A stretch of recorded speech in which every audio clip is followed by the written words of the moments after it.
ਨੇਫਲ ਜਾਤੇ ਜਿਉ ਕੁੰਚਰ ਇਸ਼ਨਾਨ। ਜਿਵੇਂ ਕੁੰਚਰ ਹਾਥੀ ਇਸ਼ਨਾਨ ਕਰਦਾ ਹੈ ਨਾ, ਇਸ਼ਨਾਨ ਕਰਨ ਤੋਂ ਬਾਅਦ ਫਿਰ ਜਦੋਂ ਉਹ ਬਾਹਰ ਆਉਂਦਾ ਹੈ, ਫਿਰ ਆਪਣੀ ਸੁੰਡ ਦੇ ਵਿੱਚ ਮਿੱਟੀ ਭਰਦਾ ਹੈ ਤੇ ਆਪਣੇ ਪਿੰਡੇ ਦੇ ਉੱਤੇ ਸੁੱਟ ਲੈਂਦਾ ਹੈ, ਤੇ ਉਹਦਾ ਨਹਾਤਾ ਹੋਇਆ, ਉਹਦਾ ਇਸ਼ਨਾਨ ਕੀਤਾ ਹੋਇਆ, ਕਹਿੰਦੇ ਨੇ ਨੇਫਲ ਚਲਾ ਜਾਂਦਾ ਹੈ। ਇਹ ਜਿਹੜਾ ਬੰਦਾ ਦਾਨ ਪੁੰਨ ਕਰਕੇ ਤੇ ਫਿਰ ਆ ਕੇ ਮੈਂ ਦਾਨ ਕੀਤਾ ਹੈ, ਮੈਂ ਪੁੰਨ ਕੀਤਾ ਹੈ, ਤੇ ਮਹਾਰਾਜ ਕਹਿੰਦੇ ਨੇ ਇਹ ਇਵੇਂ ਉਸ ਹਾਥੀ ਦੀ ਤਰ੍ਹਾਂ ਹੈ ਜਿਨੇ ਪਹਿਲਾਂ ਇਸ਼ਨਾਨ ਕੀਤਾ ਤੇ ਫਿਰ ਸੁੰਡ ਦੇ ਵਿੱਚ ਭਰ ਕੇ ਮਿੱਟੀ ਆਪਣੇ ਪਿੰਡੇ ਤੇ ਸੁੱਟ ਲਈ, ਆਪਣੇ ਉੱਤੇ ਚਿੱਕੜ ਸੁੱਟਦਾ ਹੈ, ਬਾਰ-ਬਾਰ ਆਪਣੇ ਉੱਪਰ ਚਿੱਕੜ ਸੁੱਟੀ ਜਾ ਰਿਹਾ ਹੈ। ਤੇ ਸਤਿਗੁਰੂ ਜੀ ਕਹਿੰਦੇ ਨੇ ਉਵੇਂ ਉਵੇਂ ਇਹਨੂੰ ਬੰਧਨ ਪੈਂਦੇ ਜਾ ਰਹੇ ਨੇ, ਉਸ ਤਰੀਕੇ ਨਾਲ ਇਹਨੂੰ ਜ਼ਿਆਦਾ ਬੰਧਨ ਪੈ ਰਹੇ ਨੇ। ਜਿਹ ਬਿਦ ਕਤੂ ਨਾ ਛੁੱਟੀਏ, ਕਹਿੰਦੇ ਨੇ ਬੰਦਾ ਕੰਮ ਹੀ ਉਹੋ ਜੇ ਕਰਦਾ ਹੈ ਜਿਸ ਵਿਧੀ ਦੇ ਨਾਲ ਛੁੱਟਿਆ ਹੀ ਨਹੀਂ ਜਾ ਸਕਦਾ। ਸਾਕਤ ਤਿਉ ਕਮਾਏ, ਸਾਕਤ ਬੰਦਾ ਉਹੋ ਜੇ ਕਰਮ ਕਰੀ ਜਾਂਦਾ ਹੈ, ਉਹੋ ਜੇ ਕਰਮ ਕਰਦਾ ਹੈ। ਜਿਹ ਬਿਦ ਕਤੂ ਨਾ ਛੁੱਟੀਏ, ਜਿਹੜੇ ਕਰਮਾਂ ਕਰਕੇ ਕਦੀ ਛੁਟਕਾਰਾ ਨਹੀਂ ਹੋਣਾ, ਉਹੋ ਜੇ ਕਰਮ ਕਰਦਾ ਹੈ। ਤੇ ਸਤਿਗੁਰੂ ਜੀ ਕਹਿੰਦੇ ਨੇ ਇਹ ਬੰਦਾ ਫਿਰ ਹਉ ਕਰਤੇ ਕਰਮ ਰਤ, ਹਉਮੈ ਕਰਦਿਆਂ ਕਰਦਿਆਂ ਕਰਮ ਰਤ। ਕਰਮ ਦਾ ਅਰਥ ਹੁੰਦਾ ਹੈ ਦਾਨ ਪੁੰਨ ਕਰਨੇ, ਤੇ ਇਹਨਾਂ ਦੇ ਵਿੱਚ ਕਹਿੰਦੇ ਨੇ ਤਾਕੋ ਭਾਰ ਅਫਾਰ। ਦਾਨ ਪੁੰਨ ਕਰਕੇ ਕਹਿੰਦਾ ਮੈਂ ਬਹੁਤ ਦਾਨ ਕੀਤਾ ਹੈ। ਭਾਰ ਅਫਾਰ ਦਾ ਅਰਥ ਹੁੰਦਾ ਹੈ ਅਸਹਿ ਭਾਰ, ਜਿਹੜਾ ਚੁੱਕਿਆ ਨਾ ਜਾ ਸਕੇ, ਬਹੁਤ ਜ਼ਿਆਦਾ ਭਾਰ ਜਿਹੜਾ ਜਿਹਦਾ ਵਜ਼ਨ ਨਾ ਚੁੱਕਿਆ ਜਾ ਸਕੇ। ਕਹਿੰਦੇ ਨੇ ਫਿਰ ਇੰਨਾ ਜ਼ਿਆਦਾ ਆਪਣੇ ਆਪ ਦੇ ਉੱਪਰ ਭਾਰ ਕਰ ਲੈਂਦਾ ਹੈ ਹਉਮੈ ਦਾ, ਹਉਮੈ ਅਹੰਕਾਰ ਦਾ ਇੰਨਾ ਜ਼ਿਆਦਾ ਆਪਣੇ ਉੱਪਰ ਭਾਰ ਕਰ ਲੈਂਦਾ ਹੈ। ਤੇ ਕਹਿੰਦੇ ਨੇ ਕਰਮ ਰਤ, ਇਹਨਾਂ ਕਰਮਾਂ ਦਾ ਭਾਰ ਆਪਣੇ ਸਿਰ ਦੇ ਉੱਪਰ ਚੁੱਕ ਲੈਂਦਾ ਹੈ। ਤੇ ਫਿਰ ਕਹਿੰਦੇ ਨੇ ਇਹ ਜ਼ਿੰਦਗੀ ਦੇ ਵਿੱਚ ਸੰਸਾਰ ਦੇ ਵਿੱਚ ਬਹੁਤ ਤੰਗ ਹੁੰਦਾ ਹੈ। ਤੇ ਮਹਾਰਾਜ ਕਹਿੰਦੇ ਨੇ ਪ੍ਰੀਤ ਨਹੀਂ ਜੋ ਨਾਮ ਸਿਉ ਤੋ ਇਉ ਕਰਮ ਵਿਕਾਰ। ਜੇ ਰੱਬ ਦੇ ਨਾਲ ਵਾਹਿਗੁਰੂ ਦੇ ਨਾਮ ਨਾਲ ਪ੍ਰੀਤ ਨਹੀਂ ਨਾ, ਤੇ ਇਹ ਕਰਮ ਸਾਰੇ ਵਿਕਾਰ ਜਾਂਦੇ ਨੇ, ਕਰਮ ਸਾਰੇ ਵਿਕਾਰ ਜਾਂਦੇ ਨੇ ਜੇ ਪ੍ਰਮਾਤਮਾ ਦੇ ਨਾਲ ਪ੍ਰੀਤ ਨਹੀਂ ਹੈ। ਪਰ ਮਨੁੱਖ ਤਾਂ ਕਿੰਨੇ ਯਤਨ ਕਰਦਾ ਹੈ, ਬਹੁਤ ਯਤਨ ਕਰਦਾ ਹੈ। ਸਤਿਗੁਰੂ ਜੀ ਮਨਾ ਨਹੀਂ ਕਰਦੇ, ਇਸ ਗੱਲ ਤੋਂ ਮੁਕਰਦੇ ਨਹੀਂ ਵੀ ਯਤਨ ਨਹੀਂ ਕਰਦਾ। ਮਹਾਰਾਜ ਕਹਿੰਦੇ ਨੇ ਯਤਨ ਬਹੁਤ ਕਰਦਾ ਹੈ, ਬੜੇ ਯਤਨ ਕਰਦਾ ਹੈ ਕਿ ਮੈਂ ਪ੍ਰਮਾਤਮਾ ਨੂੰ ਲੱਭ ਲਵਾਂ। ਪਰ ਕਹਿੰਦੇ ਨੇ ਜਿਹੜੀ ਹਉਮੈ ਹੈ, ਹਉਮੈ ਇਹਨੂੰ ਇੰਨਾ ਜ਼ਿਆਦਾ ਦੱਬ ਕੇ ਰੱਖਦੀ ਹੈ ਕਿ ਪ੍ਰਮਾਤਮਾ ਦੇ ਨਾਮ ਦੇ ਤੱਕਰ ਇਹਦੀ ਪਹੁੰਚ ਨਹੀਂ ਹੁੰਦੀ। ਅੰਦਲੇ ਨਾਮ ਅੰਦਲੇ ਭਾਰ ਉਠਾਇਆ ਡੂਗਰ ਵਾਟ ਬਹੁਤ ਅੱਖੀ ਲੋੜੀ ਨਾ ਲਹਾ ਹਉ ਚੜ ਲੰਗਾ ਕਿਤ। ਕਹਿੰਦੇ ਇੱਕ ਮਨੁੱਖ ਹੈ ਜਿਹਦੇ ਕੋਲ ਨੇਤਰ ਨਹੀਂ ਹਨ, ਭਾਰ ਉਹਨੇ ਚੁੱਕਿਆ ਹੋਇਆ ਹੈ, ਰਸਤਾ ਬਹੁਤ ਵਿਕੜਾ ਹੈ, ਪਹਾੜੀ ਰਸਤਾ ਹੈ, ਤੇ ਕਹਿੰਦੇ ਨੇ ਵਾਟ ਵੀ ਬੜੀ ਲੰਮੀ ਹੈ ਪਰ ਦਿਸ ਕੋਈ ਨਹੀਂ ਰਿਹਾ। ਇਸ ਕਰਕੇ ਕਹਿੰਦੇ ਨੇ ਇਵੇਂ ਇਹ ਹਾਲਤ ਮਨੁੱਖ ਦੀ ਹੋਈ ਪਈ ਹੈ। ਗਿਆਨ ਦਾ ਨੇਤਰ ਜਿਹੜਾ ਹੈ ਉਹ ਇਹਦੇ ਕੋਲ ਨਹੀਂ ਹੈਗਾ। ਜਿਵੇਂ ਸਤਿਗੁਰੂ ਜੀ ਕਹਿੰਦੇ ਨੇ ਗਿਆਨ ਅੰਜਨ ਗੁਰ ਦੀਆ, ਜਦੋਂ ਗਿਆਨ ਦਾ ਸੁਰਮਾ ਸਤਿਗੁਰੂ ਨੇ ਦੇ ਦਿੱਤਾ ਨਾ, ਅਗਿਆਨ ਅੰਧੇਰ ਵਿਨਾਸ਼, ਅਗਿਆਨਤਾ ਦਾ ਹਨੇਰਾ ਵਿਨਾਸ਼ ਹੋ ਗਿਆ। ਹਰ ਕਿਰਪਾ ਤੇ ਸੰਤ ਭੇਟਿਆ। ਹਰੀ ਅਕਾਲ ਪੁਰਖ ਪ੍ਰਮਾਤਮਾ ਜੀ ਦੀ ਕਿਰਪਾ ਦੁਆਰਾ ਪ੍ਰਮਾਤਮਾ ਦਾ ਨਾਮ ਪ੍ਰਾਪਤ ਹੁੰਦਾ ਹੈ। ਤੇ ਸਤਿਗੁਰੂ ਜੀ ਕਹਿੰਦੇ ਨੇ ਇਹ ਬੰਦਾ ਜਿਹੜੇ ਜਿਹੜੇ ਕਰਮ ਕਰਦਾ ਨਾ, ਇਹ ਕਰਮ ਇਹਦੇ ਵਿਕਾਰ ਜਾਂਦੇ ਨੇ, ਨਿਫਲ ਜਾਂਦੇ ਨੇ, ਕੁਝ ਲਾਭ ਨਹੀਂ ਹੁੰਦਾ। ਧੰਨ ਧੰਨ ਸਾਹਿਬ ਸ੍ਰੀ ਗੁਰੂ ਗੋਬਿੰਦ ਸਿੰਘ ਸਾਹਿਬ ਸੱਚੇ ਪਾਤਸ਼ਾਹ ਜੀ ਦੇ ਪਿਆਰੇ ਸਿੱਖ ਨਾ ਪ੍ਰਿੰਸੀਪਲ ਸਤਬੀਰ ਸਿੰਘ ਜੀ ਲਿਖਦੇ ਨੇ, ਕਹਿੰਦੇ ਨੇ ਅਚਾਨਕ ਸ਼ਿਕਾਰ ਖੇਡਣ ਵਾਸਤੇ ਗਏ ਜਾਂ ਜੰਗ ਦੇ ਕੁਝ ਕਰਤੱਵ ਜੇ ਸਿੱਖ ਦੇ ਹੋਣਗੇ, ਇਹਨੇ ਨੂੰ ਕਹਿੰਦੇ ਇੱਕ ਪੰਡਤ ਜੀ ਉੱਥੋਂ ਲੰਘੇ ਤੇ ਉਹਨਾਂ ਨੇ ਜਦੋਂ ਸਿੱਖਾਂ ਨੂੰ ਵੇਖਿਆ ਨਾ ਤਾਂ ਕਹਿਣ ਲੱਗੇ ਸਿੱਖੋ ਤੁਹਾਡੇ ਉੱਪਰ ਬਹੁਤ ਭਾਰੀ ਗ੍ਰਹਿ ਹੈ, ਬੜਾ ਭਾਰੀ ਗ੍ਰਹਿ ਹੈ, ਜਿਸ ਕਰਕੇ ਇਹਨੂੰ ਟਾਲਿਆ ਜਾ ਸਕਦਾ ਹੈ। ਉਸ ਨੂੰ ਟਾਲਣ ਵਾਸਤੇ ਨਾ ਤੁਹਾਨੂੰ ਕੋਈ ਦਾਨ ਪੁੰਨ ਕਰਨੇ ਪੈਣਗੇ।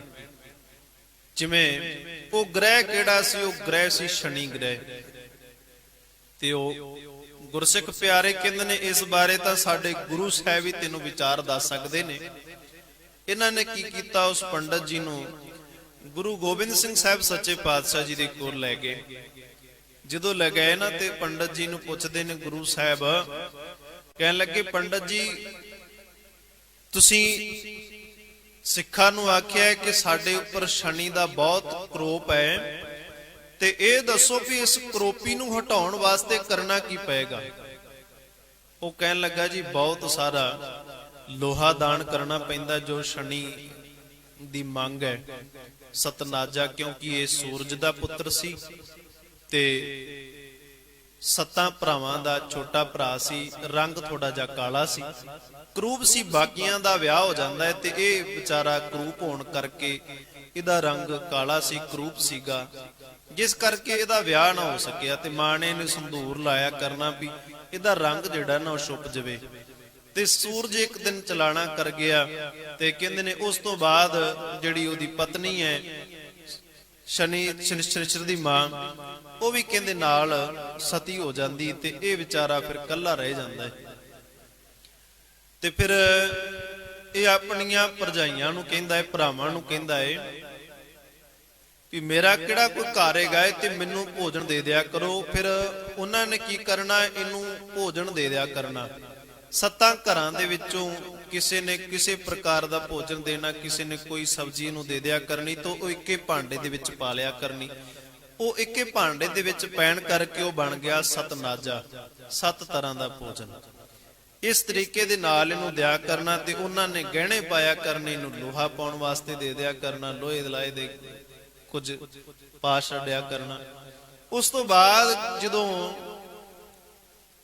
ਇਹ ਸ਼ਨੀ ਕਹਿੰਦੇ ਨੇ ਆਪਣੀ ਉਮਰ ਭੋਗ ਕੇ ਚਲਾ ਗਿਆ ਨਾ, ਤੇ ਸੰਸਾਰ ਦੇ ਲੋਕਾਂ ਨੇ ਇਸ ਨੂੰ ਦੇਵਤਾ ਮੰਨ ਲਿਆ। ਇਹਨੂੰ ਦੇਵਤਾ ਦਾ ਜਿਹੜਾ ਖਿਤਾਬ ਦਿੱਤਾ ਗਿਆ। ਤੇ ਕਹਿੰਦੇ ਫਿਰ ਜੇ ਇਹਦੀ ਕਰੋਪੀ ਹੋ ਜਾਵੇ ਜਿਸ ਇਨਸਾਨ ਦੇ ਉੱਪਰ, ਇਹ ਇੰਨਾ ਜ਼ਿਆਦਾ ਦਲਿਦਰੀ ਸੀ ਕਿ ਉਸ ਬੰਦੇ ਨੂੰ ਵੀ ਦਲਿਦਰੀ ਕਰ ਦਿੰਦਾ ਹੈ। ਇਸ ਤਰੀਕੇ ਦੀ ਸਾਰੀ ਕਹਾਣੀ ਗੁਰੂ ਗੋਬਿੰਦ ਸਿੰਘ ਸਾਹਿਬ ਜੀ ਨੂੰ ਪੰਡਤ ਜੀ ਨੇ ਸੁਣਾਈ। ਤੇ ਗੁਰੂ ਸਾਹਿਬ ਜੀ ਕਹਿਣ ਲੱਗੇ ਵੀ ਜੇ ਸਿੱਖ ਗੁਰੂ ਕੋਲ ਆ ਕੇ ਤੇ ਗੁਰੂ ਦੀ ਸਿੱਖਿਆ ਸੁਣਦਾ ਹੈ, ਸ਼ਰਵਣ ਕਰਦਾ ਹੈ, ਤੇ ਉਹਦਾ ਫਰਜ਼ ਵੀ ਬਣਦਾ ਹੈ ਵੀ ਗੁਰੂ ਦੀ ਸਿੱਖਿਆ ਤੇ ਚੱਲ ਕੇ ਉਸ ਨੂੰ ਨਿਭਾਉਣ ਦਾ ਫਰਜ਼ ਵੀ ਬਣਦਾ ਹੈ, ਤੇ ਗੁਰੂ ਪਰਖ ਲਵੇ। ਇਹ ਅਕਾਲ ਪੁਰਖ ਪਰਮਾਤਮਾ ਜੀ ਦੇ ਘਰ ਦਾ ਇੱਕ ਨਿਯਮ ਹੈ, ਸੰਸਾਰੀ ਨਿਯਮ ਹੀ ਹੈ ਵੀ ਜੋ ਪੜਦਾ ਹੈ ਉਹਦਾ ਇਮਤਿਹਾਨ ਜ਼ਰੂਰ ਹੁੰਦਾ ਹੈ। ਕਹਿੰਦੇ ਇਸੇ ਤਰੀਕੇ ਦੇ ਨਾਲ ਜਦੋਂ ਗੁਰੂ ਸਾਹਿਬ ਜੀ ਦੇ ਕੋਲ ਆਣ ਕੇ ਪੰਡਤ ਜੀ ਨੇ ਸ਼ਨੀ ਵਾਸਤੇ ਸਾਰੀਆਂ ਵਸਤੂਆਂ ਮੰਗ ਲਈਆਂ, ਦਾਲ ਵਗੈਰਾ ਮੰਗ ਲਈ, ਲੋਹਾ ਦੇ ਦਿੱਤਾ, ਤੇ ਇਹ ਚਲਾ ਗਿਆ ਆਪਣੇ ਗਧਿਆਂ ਦੇ ਉੱਪਰ ਲੱਦ ਕੇ। ਤੇ ਥੋੜੀ ਅਜੇ ਦੂਰ ਗਿਆ ਤੇ ਸਿੱਖਾਂ ਨੇ ਸਲਾਹ ਕੀਤੀ ਵੀ ਇਹ ਕਿਵੇਂ ਹੋ ਸਕਦਾ ਹੈ ਵੀ ਜਿਹੜਾ ਗੁਰੂ ਸਾਰਿਆਂ ਨੂੰ ਸਮਤ ਦਿੰਦਾ ਹੋਵੇ, ਜਿਹੜਾ ਗੁਰੂ ਸਾਨੂੰ ਵਹਿਮ ਭਰਮਾਂ ਤੋਂ ਕੱਢਦਾ ਹੋਵੇ, ਉਸ ਗੁਰੂ ਦੇ ਉੱਪਰ ਸ਼ਨੀ ਦੀ ਕਰੋਪੀ। ਉਹਨਾਂ ਨੇ ਸਲਾਹ ਕੀਤੀ ਵੀ ਗੁਰੂ ਸਾਹਿਬ ਜੀ ਦਾ ਇੱਕ ਸਿਧਾਂਤ ਹੈ, ਗੁਰੂ ਨਾਨਕ ਸਾਹਿਬ ਜੀ ਤੋਂ ਇਹ ਰੀਤ ਚੱਲੀ ਆ ਰਹੀ ਹੈ ਕਿ ਗੁਰੂ ਨਾਨਕ ਸਾਹਿਬ ਸੱਚੇ ਪਾਤਸ਼ਾਹ ਜੀ ਸਿੱਖਾਂ ਦੇ ਗੱਲ ਮੰਨਦੇ ਸਨ।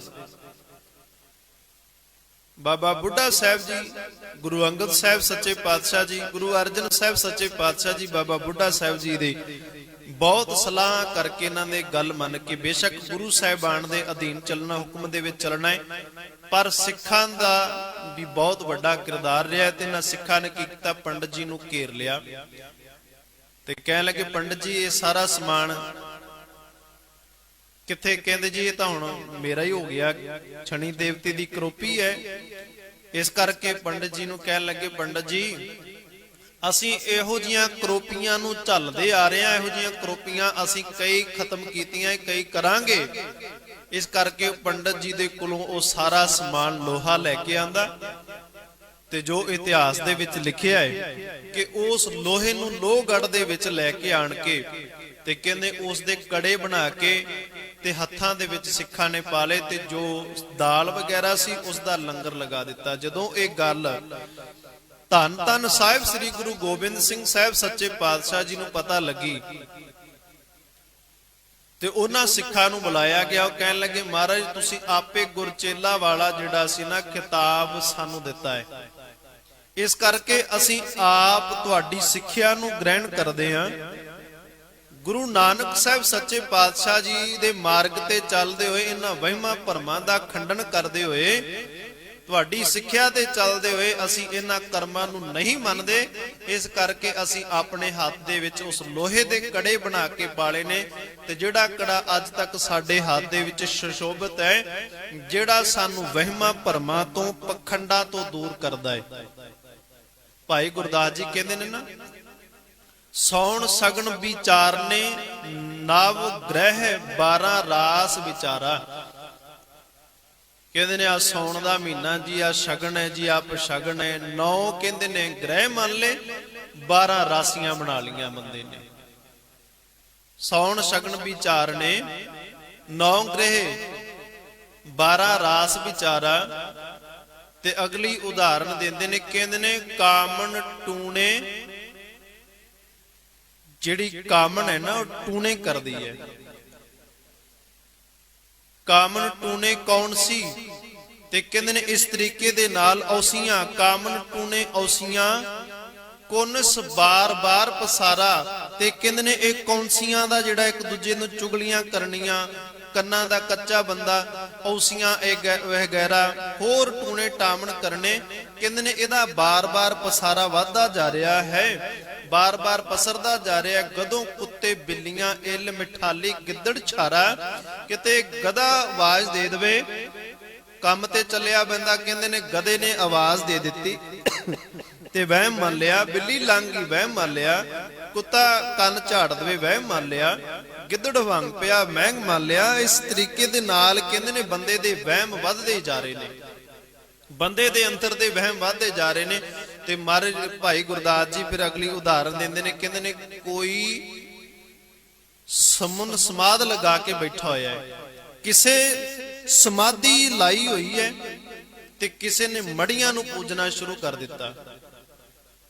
ਕਿਸੇ ਮਨਾਈ ਸੁਨ ਸਮਾਧ, ਕੋਈ ਗੋਰੀ ਮੜੀ ਪੁਜਾਵੇ, ਕੋਈ ਗੋਰਾਂ ਦੇ ਵਿੱਚ ਮੜੀਆਂ ਨੂੰ ਪੂਜਾ ਕਰਦਾ। ਕਹਿੰਦੇ ਨੇ ਤੰਤਰ ਮੰਤਰ ਪਾਖੰਡ ਕਰ, ਤੰਤਰ ਤੇ ਮੰਤਰ ਪਖੰਡ ਕਰ ਕਰਕੇ ਬੰਦਾ, ਇਹ ਜਿਹੜਾ ਇਨਸਾਨ ਹੈ ਨਾ, ਕਲੇ ਕ੍ਰੋਧ ਬੋਵਾਦ ਵਧਾਵੇ, ਕਲੇਸ਼ ਦੇ ਵਿੱਚ ਪਿਆ ਹੋਇਆ ਹੈ ਤੇ ਕ੍ਰੋਧ ਨੂੰ ਵਧਾਈ ਜਾ ਰਿਹਾ ਹੈ, ਆਪਣੇ ਅੰਦਰ ਦੇ ਹੰਕਾਰ ਨੂੰ ਵਧਾਈ ਜਾ ਰਿਹਾ ਹੈ, ਆਪਣੇ ਅੰਦਰ ਦੇ ਹੰਕਾਰ ਨੂੰ ਵਧਾਈ ਜਾ ਰਿਹਾ ਹੈ। ਤੇ ਕਹਿੰਦੇ ਨੇ ਇਹ ਮਨੁੱਖ ਕੀ ਕਰਦਾ ਹੈ? ਇਹੋ ਜੇ ਫੋਕਟ ਕਰਮ ਕਰ ਕਰਕੇ ਨਾ, ਫੋਕਟ ਕਰਮ ਕਰਕੇ, ਫੋਕਟ ਭਰਮ ਭਰਮ ਭੁਲਾਵੇ, ਫੋਕਟ ਕਰਮ ਭਰਮ ਭੁਲਾਵੇ। ਫੋਕਟ ਕਰਮ ਕਰਦਾ ਕਰਦਾ ਭਰਮਾਂ ਦੇ ਵਿੱਚ ਭਟਕ ਗਿਆ। ਤੇ ਇਸੇ ਤਰੀਕੇ ਦੇ ਨਾਲ ਸਤਿਗੁਰੂ ਜੀ ਕਹਿੰਦੇ ਨੇ ਆਪਣੇ ਆਪ ਨੂੰ ਵਹਿਮਾਂ ਦੇ ਵਿੱਚ ਪਾ ਲਿਆ। ਭਾਦਵੇਂ ਭਰਮ ਭੁਲਾਣੀਆਂ ਦੂਜੇ ਲੱਗਾ ਹੇਤ, ਦੂਜੇ ਮਾਇਆ ਦੇ ਮੋਹ ਦੇ ਵਿੱਚ ਇਹਦਾ ਹੇਤ ਲੱਗ ਗਿਆ। ਲੱਖ ਸ਼ਿੰਗਾਰ ਬਣਾਇਆ, ਰੱਬ ਨੂੰ ਪ੍ਰਾਪਤ ਕਰਨ ਵਾਸਤੇ ਕਿੰਨੇ ਸ਼ਿੰਗਾਰ ਕੀਤੇ ਬੰਦੇ ਨੇ, ਲੱਖ ਸ਼ਿੰਗਾਰ ਬਣਾਇਆ। ਆ ਸ਼ਿੰਗਾਰ ਹੀ ਹੈ ਨਾ, ਕੋਈ ਕਿਸੇ ਤਰੀਕੇ ਦਾ ਗਲ ਦੇ ਵਿੱਚ ਤਵੀਤ ਪਾਈ ਫਿਰਦਾ ਹੈ, ਕੋਈ ਕਿਸੇ ਤਰੀਕੇ ਦਾ ਧਾਗਾ ਗਲ ਦੇ ਵਿੱਚ ਪਾਉਂਦਾ ਹੈ। ਮਹਾਰਾਜ ਗੁਰੂ ਗੋਬਿੰਦ ਸਿੰਘ ਸਾਹਿਬ ਸੱਚੇ ਪਾਤਸ਼ਾਹ ਜੀ ਵੀ ਕਹਿੰਦੇ ਨੇ ਨਾ, ਜੋ ਆਪਾਂ ਬਾਣੀ ਪੜ੍ਹਦੇ ਆ ਸਵਈਆਂ ਦੇ ਰੂਪ ਦੇ ਵਿੱਚ, ਕਾਹੂ ਲੈ ਪਾਹਣ ਪੂਜ ਧਰਿਓ ਸਿਰ, ਕਾਹੂ ਲੈ ਲਿੰਗ ਗਰੇ ਲਟਕਾਇਓ, ਕਾਹੂ ਲਖਿਓ ਰਵਾਚੀ ਦਿਸ਼ਾ में ਕਉ ਪਿਛਾ ਕੋ ਸੀਸ ਨਵਾਇਓ, ਕਉ ਬੁਤਾਨ ਕੋ ਪੂਜਤ ਹੈ ਪਛ, ਪਸ਼ੂਆਂ ਦੀ ਪੂਜਾ ਕਰਦਾ ਹੈ। ਕੋਈ ਆਪਣੇ ਗਲ ਦੇ ਵਿੱਚ ਪੱਥਰ ਲਟਕਾਈ ਫਿਰਦਾ ਹੈ। ਕਉ ਬੁਤਾਨ ਕੋ ਪੂਜਤ ਹੈ ਪਛ, ਕਉ ਮਿਰਤਾਨ ਕੋ ਪੂਜਣ ਧਾਇਓ। ਮਿਰਤਾਨ ਕਹਿੰਦੇ ਨੇ ਜਿਹੜਾ ਮਰ ਚੁੱਕਾ ਹੈ, ਮੜੀਆਂ ਦੇ ਵਿੱਚ ਪੂਜਾ ਕਰਦਾ ਹੈ। ਕੋਈ ਮਿਰਤਾਨ ਕੋ ਪੂਜਣ ਧਾਇਓ, ਕੂਰ ਕਿਰਿਆ ਉਰਜਿਓ ਸਭ ਹੀ ਜਗ। ਇਹ ਝੂਠ ਦੀ ਕਿਰਿਆ ਦੇ ਵਿੱਚ ਸਾਰਾ ਸੰਸਾਰ ਜਿਹੜਾ ਨਾ ਉਹ ਉਰਜ ਕੇ ਰਹਿ ਗਿਆ। ਕੂਰ ਕਿਰਿਆ ਉਰਜਿਓ ਸਭ ਹੀ ਜਗ, ਸ੍ਰੀ ਭਗਵਾਨ ਕੋ ਭੇਦ ਨਾ ਪਾਇਓ। ਪਰ ਸ੍ਰੀ ਭਗਵਾਨ ਦਾ ਭੇਦ ਕਿਸੇ ਨੇ ਨਾ ਲੱਭਾ। ਮਹਾਰਾਜ ਕਹਿੰਦੇ ਨੇ ਕਿਉਂ ਨਹੀਂ ਲੱਭਾ? ਕਿਉਂਕਿ ਇਹ ਸ਼ਿੰਗਾਰ ਬਾਹਰੀ ਤੌਰ ਤੇ ਕਰਦਾ ਹੈ। ਲੱਖ ਸ਼ਿੰਗਾਰ ਬਣਾਇਆ, ਕਾਰਜ ਨਾਹੀ ਕੇਤ, ਇਹਦਾ ਕਾਰਜ ਕੋਈ ਵੀ ਰਾਸ ਨਹੀਂ ਆ ਸਕਿਆ।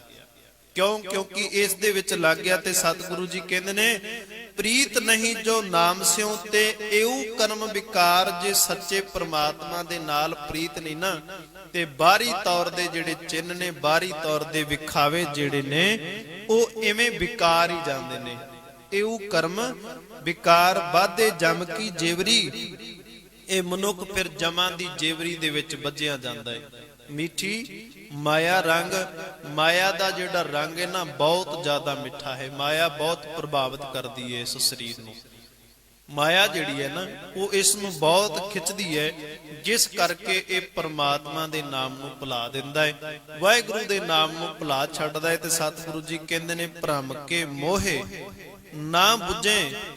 ਭ੍ਰਮ ਦੇ ਵਿੱਚ, ਭਰਮ ਦੇ ਵਿੱਚ ਪਿਆ ਹੋਇਆ ਮਨੁੱਖ ਬੁੱਝਦਾ ਨਹੀਂ ਹੈ ਕਿ ਪ੍ਰਮਾਤਮਾ ਜਿਹੜਾ ਨਾ ਉਹ ਮੇਰੇ ਨਾਲ ਹੀ ਹੈ। ਵਾਹਿਗੁਰੂ ਸਦਾ ਅੰਗ ਸੰਗ ਵਜਦਾ। ਕਹਿੰਦੇ ਨੇ ਭਰਮ ਦੇ ਵਿੱਚ ਪਿਆ ਹੋਇਆ ਹੈ। ਭਰਮ ਦੇ ਵਿੱਚ ਕਿਉਂ ਪਿਆ ਹੋਇਆ? ਕਿ ਕੋਈ ਇਹ ਜਾਣਦਾ ਨਹੀਂ ਕਿ ਪ੍ਰਮਾਤਮਾ ਹੈ ਜਾਂ ਨਹੀਂ। ਪਰ ਸਤਿਗੁਰੂ ਜੀ ਕਹਿੰਦੇ ਨੇ ਪੋਹ ਮਦ ਜਿਉ ਬਾਸ ਬਸਤੇ ਮੁਕਰ ਮੈਂ ਜੈਸੇ ਸ਼ਾਈ ਤੈਸੇ ਹੀ ਹਰ ਬਸੇ ਨਿਰੰਤਰ। ਘੱਟ ਹੀ ਖੋਜੋ ਭਾਈ। ਤੇਰੇ ਹਿਰਦੇ ਦੇ ਵਿੱਚ ਜਿਵੇਂ ਫੁੱਲ ਦੇ ਵਿੱਚ ਸੁਗੰਧੀ ਹੈ ਨਾ, ਪੋਹ ਮਦ ਜਿਉ ਬਾਸ ਬਸਤ ਹੈ, ਮੁਕਰ ਮੈਂ ਜੈਸੇ ਸ਼ਾਈ। ਤੇ ਜਿਵੇਂ ਸ਼ੀਸ਼ੇ ਦੇ ਵਿੱਚ ਪਰਛਾਵਾਂ ਹੈ, ਤੈਸੇ ਹੀ ਹਰ ਬਸੇ ਨਿਰੰਤਰ। ਉਸੇ ਤਰੀਕੇ ਨਾਲ ਪ੍ਰਮਾਤਮਾ ਤੇਰੇ ਨਾਲ ਵਸਦਾ ਹੈ। ਘੱਟ ਹੀ ਖੋਜੋ ਭਾਈ। ਆਪਣੇ ਹਿਰਦੇ ਦੇ ਵਿੱਚ ਖੋਜ, ਆਪਣੇ ਅੰਦਰੋਂ ਖੋਜ। ਪਰ ਸਤਿਗੁਰੂ ਜੀ ਕਹਿੰਦੇ ਨੇ ਪਰ ਇਹਦੇ ਵਾਸਤੇ ਤੈਨੂੰ ਆਪਣੇ ਆਪ ਦੀ ਪਛਾਣ ਕਰਨੀ ਪਵੇਗੀ ਕਿ ਮੈਂ ਕਰਮ ਕਿਹੜੇ ਕਰਦਾ ਪਿਆ ਹਾਂ।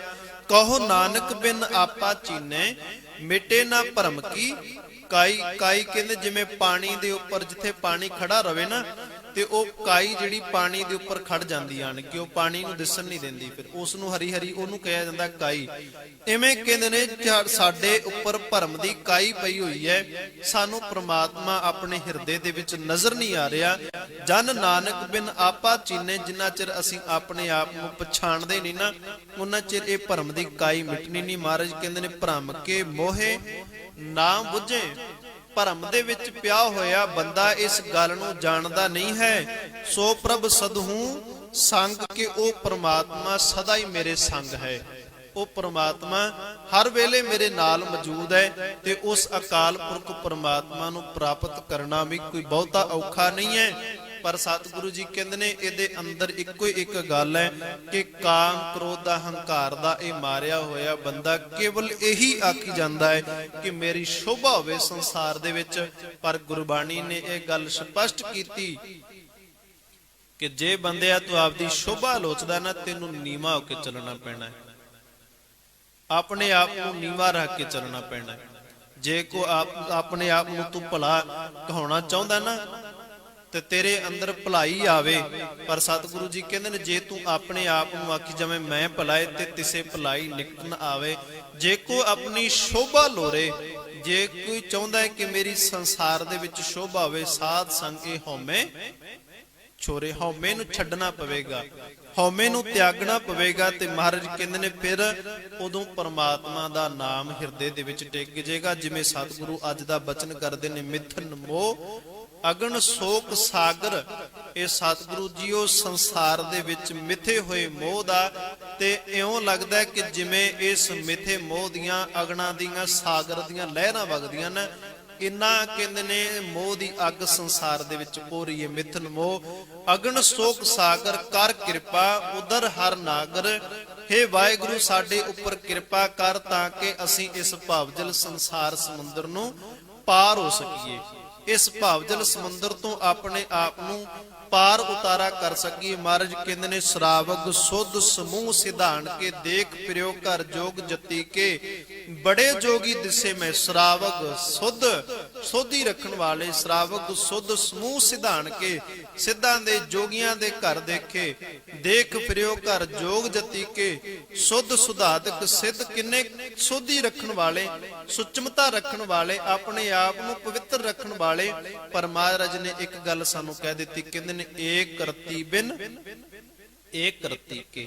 ਇੱਕ ਅਕਾਲ ਪੁਰਖ ਪਰਮਾਤਮਾ ਜੀ ਦੇ ਨਾਲ ਰਤਨ ਤੋਂ ਬਿਨਾ ਅਸੀਂ ਇੱਕ ਰੱਤੀ ਦੇ ਵੀ ਨਹੀਂ ਹਾਂ। ਏਕ ਰਤੀ ਬਿਨ, ਇੱਕ ਪਰਮਾਤਮਾ ਦੇ ਨਾਲ ਸਾਡਾ ਪਿਆਰ ਨਹੀਂ ਹੈ, ਇਸ ਕਰਕੇ ਸਾਡੀ ਕੀਮਤ ਇੱਕ ਰਤੀ ਵੀ ਨਹੀਂ ਹੈ। ਏਕ ਰਤੀ ਬਿਨ ਏਕ ਰਤੀ ਕੇ, ਇਸ ਕਰਕੇ ਅਕਾਲ ਪੁਰਖ ਪਰਮਾਤਮਾ ਜੀ ਨੇ ਸਾਨੂੰ ਬਾਰ-ਬਾਰ ਇਹੀ ਸਮਝਾਇਆ ਹੈ, ਜਿਸੇ 부ਝਾਏ ਨਾਨਕਾ ਤੇ ਗੁਰਮੁਖ ਨਿਰਮਲ ਬੁੱਧ। ਤਾਂ ਹੀ ਅਸੀਂ ਗੁਰੂ ਅੱਗੇ ਆਣ ਕੇ ਅਰਦਾਸ ਕਰਦੇ ਹਾਂ, ਮਹਾਰਾਜ ਦਰਮਾਂ ਦੇ ਠਾਡੇ ਦਰਬਾਰ, ਤੁਝ ਬਿਨ ਸੁਰਤ ਕਰੇ ਕੋ ਮੇਰੀ ਦਰਸ਼ਨ ਦੀਜੈ। ਖੋਲ ਕੇ ਬਾਰ ਕਿ ਮਹਾਰਾਜ ਫਿਰਤ ਫਿਰਤ ਪ੍ਰਭ ਆਇਆ, ਪਰਿਆ ਤੋ ਸ਼ਰਨਾਏ, ਨਾਨਕ ਕੀ ਪ੍ਰਭ ਬੇਨਤੀ ਆਪਣੀ ਭਗਤੀ ਲਾਏ। ਗੁਰੂ ਅੱਗੇ ਅਰਦਾਸਾਂ, ਮੇਰੇ ਮੀਤ ਗੁਰਦੇਵ ਮੋਕੋ RAM ਨਾਮ ਪ੍ਰਗਾਸ। ਮੇਰੇ ਹਿਰਦੇ ਦੇ ਵਿੱਚ ਪ੍ਰਮਾਤਮਾ ਜੀ ਦੇ ਨਾਮ ਦਾ ਪ੍ਰਕਾਸ਼ ਹੋ ਜਾਵੇ। ਕਿੰਨੀਆਂ ਅਰਦਾਸਾਂ ਗੁਰੂ ਸਾਹਿਬ ਜੀ ਨੇ ਸਾਨੂੰ ਦਸੀਆਂ, ਕਿੰਨਾ ਸੁਝਾਅ ਸਾਨੂੰ ਗੁਰੂ ਸਾਹਿਬ ਜੀ ਨੇ ਦਿੱਤਾ। ਨਾਲ ਹੀ ਮਹਾਰਾਜ ਨੇ ਇਹ ਆਖਿਆ, ਬੰਦਿਆ ਜੇ ਤੇਰੀ ਮਤ ਮਲੀਨ ਹੋ ਗਈ ਹੈ ਨਾ, ਗੁਰੂ ਕੋਲ ਆ, ਤੇਰੀ ਮਤ ਹੱਛੀ ਹੋ ਸਕਦੀ ਹੈ, ਤੂੰ ਨਿਰਮਲਾ ਹੋ ਸਕਦਾ ਹੈ। ਤੇ ਜਦੋਂ ਨਿਰਮਲ ਹੋ ਜਾਵੇਗਾ ਤੇ ਇਸ ਨਿਰਮਲ ਹਿਰਦੇ ਦੇ ਵਿੱਚ ਪ੍ਰਮਾਤਮਾ ਦਾ ਨਾਮ ਟਿਕ ਜਾਵੇਗਾ। ਇਸ ਕਰਕੇ ਜਿਸ 부ਝਾਏ ਨਾਨਕਾ ਤੇ ਗੁਰਮੁਖ ਨਿਰਮਲ ਬੁੱਧ, ਜਿਸ ਨੂੰ ਗੁਰੂ ਸੋਝੀ ਬਖਸ਼ ਦੇਵੇ, ਜਿਹਦੇ ਉੱਪਰ ਗੁਰੂ ਸਾਹਿਬਾਨ ਮਿਹਰਾਮਤ ਕਰਦੇ ਨੇ। ਗੁਰੂ ਸਾਹਿਬਾਨ ਦੀ ਕਿਰਪਾ ਲੈਣ ਵਾਸਤੇ ਸਾਨੂੰ ਗੁਰੂ ਕੋਲ ਆਉਣਾ ਪਵੇਗਾ, ਗੁਰੂ ਅੱਗੇ ਅਰਦਾਸ ਕਰਨੀ ਪਵੇਗੀ ਕਿ ਮਹਾਰਾਜ ਤੁਝ ਬਿਨ ਸੁਰਤ ਕਰੇ ਕੋ ਮੇਰੀ, ਤੇਰੇ ਤੋਂ ਬਿਨਾ ਮੇਰੀ ਕੋਈ ਸੋਝੀ ਰੱਖਣ ਵਾਲਾ ਨਹੀਂ ਹੈ, ਮੇਰੀ ਸੰਭਾਲ ਕਰਨ ਵਾਲਾ ਨਹੀਂ ਹੈ। ਦਰਸ਼ਨ ਦੀਜੈ, ਖੋਲ ਕੇ ਵਾਰ। ਇਸ ਕਰਕੇ ਸਾਨੂੰ ਦਰਸ਼ਨ ਦਿਓ, ਜੋ ਸਾਡੇ ਅੰਦਰ ਦੇ ਭਰਮ ਦੇ ਪਰਦੇ ਨੇ ਉਹਨਾਂ ਨੂੰ ਦੂਰ ਕਰਕੇ ਆਪਣਾ ਨਾਮ ਟਿਕਾਵੋ ਜੀ। ਹੋਈਆਂ ਬੇਅੰਤ ਪ੍ਰਕਾਰ ਦੀਆਂ ਭੁੱਲਾਂ ਖਿਮਾ ਕਰਨੀਆਂ, ਪਿਆਰ ਸਤਿਕਾਰ ਨਾਲ ਆਖੋ ਜੀ। ਵਾਹਿਗੁਰੂ ਜੀ ਕਾ ਖਾਲਸਾ, ਵਾਹਿਗੁਰੂ ਜੀ ਕੀ